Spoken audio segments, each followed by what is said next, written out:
अध्याय 88 शिवजी का संकट मोचन। राजा परीक्षित ने पूछा, भगवान शंकर ने समस्त भोगों का परित्याग कर रखा है, परंतु देखा यह जाता है कि जो देवता, असुर अथवा मनुष्य उनकी उपासना करते हैं वे प्रायः धनी और भोग संपन्न हो जाते हैं, और भगवान विष्णु लक्ष्मीपति हैं, परंतु उनकी उपासना करने वाले प्रायः धनी और भोग संपन्न नहीं होते। दोनों प्रभु त्याग और भोग की दृष्टि से एक दूसरे से विरुद्ध स्वभाव वाले हैं, परंतु उनके उपासकों को उनके स्वरूप के विपरीत फल मिलता है। मुझे इस विषय में बड़ा संदेह है कि त्यागी की उपासना से भोग और लक्ष्मीपति की उपासना से त्याग कैसे मिलता है। मैं आपसे यह जानना चाहता हूँ।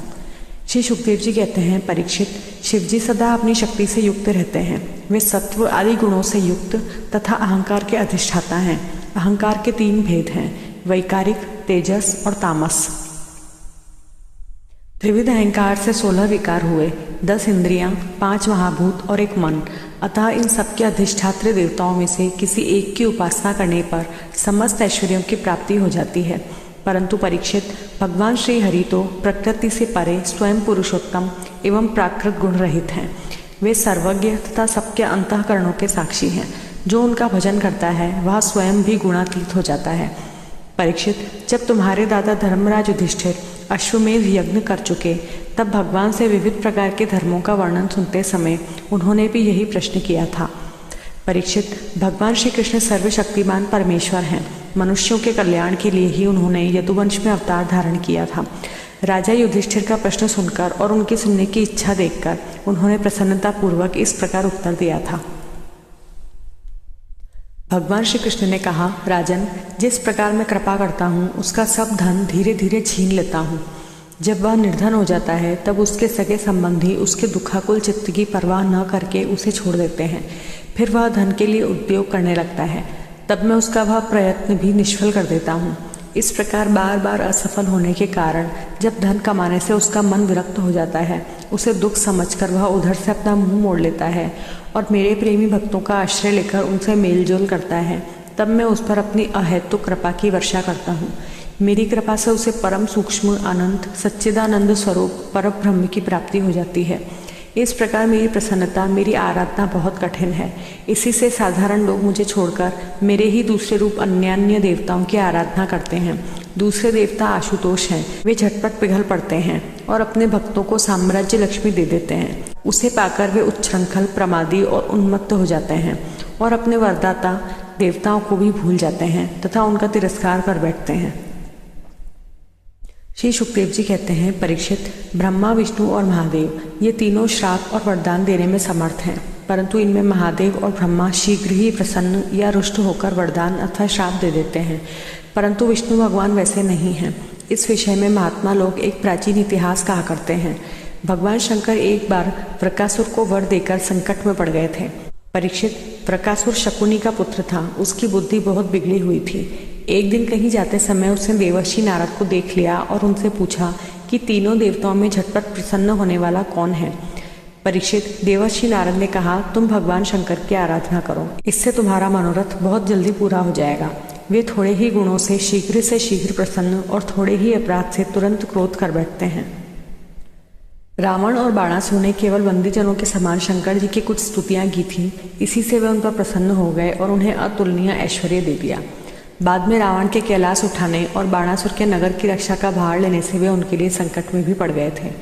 नारद जी का उपदेश पाकर वृकासुर केदार क्षेत्र में गया और अग्नि को भगवान शंकर का मुख मानकर अपने शरीर का मांस काट कर उसमें हवन करने लगा। इस प्रकार 6 दिन तक उपासना करने पर भी जब उसे भगवान शंकर के दर्शन न हुए तब उसे बड़ा दुख हुआ। 7वें दिन केदार तीर्थ में स्नान करके उसने अपने भीगे बाल वाले मस्तक को कुल्हाड़ी से काटकर हवन करना चाहा। परीक्षित, जैसे जगत में कोई दुखवश आत्महत्या करने जाता है तो हम लोग करुणावश उसे बचा लेते हैं, वैसे ही परम दयालु भगवान शंकर ने वृकासुर के आत्मघात के पहले ही अग्नि कुंड से अग्निदेव के समान प्रकट होकर अपने दोनों हाथों से उसके दोनों हाथ पकड़ लिए और गला काटने से रोक दिया। उनका स्पर्श होते ही वृकासुर के अंग ज्यों के त्यों पूर्ण हो गए। भगवान शंकर ने वृकासुर से कहा, प्यारे वृकासुर, बस करो, बहुत हो गया। मैं तुम्हें वर देना चाहता हूँ, तुम मुंह मांगा वर मांग लो। अरे भाई, मैं तो अपने शरणागत भक्तों पर केवल जल चढ़ाने से ही संतुष्ट हो जाया करता हूँ। भला तुम झूठ मूठ अपने शरीर को क्यों पीड़ा दे रहे हो। परीक्षित, अत्यंत पापी वृकासुर ने समस्त प्राणियों को भयभीत करने वाला यह वर मांगा कि मैं जिसके सिर पर हाथ रख दूं वही मर जाए। परीक्षित, उसकी यह याचना सुनकर भगवान रुद्र पहले तो कुछ अनमने से हो गए, फिर हंसकर कह दिया, अच्छा ऐसा ही हो। ऐसा वर देकर उन्होंने मानो सांप को अमृत पिला दिया। भगवान शंकर के इस प्रकार कह देने पर वृकासुर के मन में यह लालसा हुई कि मैं पार्वती जी को ही हर लूं। वह असुर शंकर जी के वर की परीक्षा के लिए उन्हीं के सिर पर हाथ रखने का उद्योग करने लगा। अब तो शंकर जी अपने दिए हुए वरदान से ही भयभीत हो गए। वह उनका पीछा करने लगा और वे उससे डरकर कांपते हुए भागने लगे। वे पृथ्वी, स्वर्ग और दिशाओं के अंत तक दौड़ते गए, परंतु फिर भी उसे पीछा करते देखकर उत्तर की ओर बढ़े। बड़े बड़े देवता इस संकट को टालने का कोई उपाय न देखकर चुप रह गए। अंत में वे प्राकृतिक अंधकार से परे परम प्रकाशमय वैकुंठ लोक में गए। वैकुंठ में स्वयं भगवान नारायण निवास करते हैं। एकमात्र वे ही उन सन्यासियों की परम गति हैं जो सारे जगत को अभयदान करके शांत भाव में स्थित हो गए हैं। वैकुंठ में जाकर जीव को फिर लौटना नहीं पड़ता। भक्त भयहारी भगवान ने देखा कि शंकर जी तो बड़े संकट में पड़ गए हैं।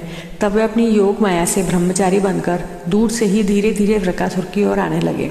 भगवान ने मूंछ की मेखला, काला मृग चर्म, दंड और रुद्राक्ष की माला धारण कर रखी थी। उनके एक एक अंग से ऐसी ज्योति निकल रही थी मानो आग धधक रही हो। वे हाथ में कुश लिए हुए थे। वृकासुर को देखकर उन्होंने बड़ी नम्रता से झुककर प्रणाम किया। ब्रह्मचारी वेशधारी भगवान ने कहा, शकुनी नंदन वृकासुर जी, आप स्पष्ट ही बहुत थके से जान पड़ते हैं। आज आप बहुत दूर से आ रहे हैं क्या? तनिक विश्राम तो कर लीजिए। देखिए, यह शरीर ही सारे सुखों की जड़ है।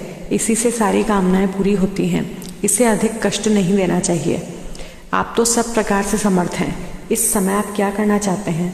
यदि मेरे सुनने योग्य कोई बात हो तो बतलाइए, क्योंकि संसार में देखा जाता है कि लोग सहायकों के द्वारा बहुत से काम बना लिया करते हैं।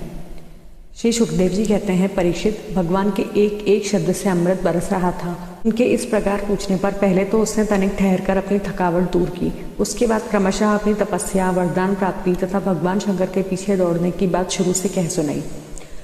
श्री भगवान ने कहा, अच्छा ऐसी बात है, तब तो भाई हम उसकी बात पर विश्वास नहीं करते। आप नहीं जानते क्या, वह तो दक्ष प्रजापति के श्राप से पिशाच भाव को प्राप्त हो गया है। आजकल वही प्रेतों और पिशाचों का सम्राट है। दानवराज, आप इतने बड़े होकर ऐसी छोटी छोटी बातों पर विश्वास कर लेते हैं। आप यदि अब भी उसे जगत गुरु मानते हो और उसकी बात पर विश्वास करते हो तो झटपट अपने सिर पर हाथ रखकर परीक्षा कर लीजिए।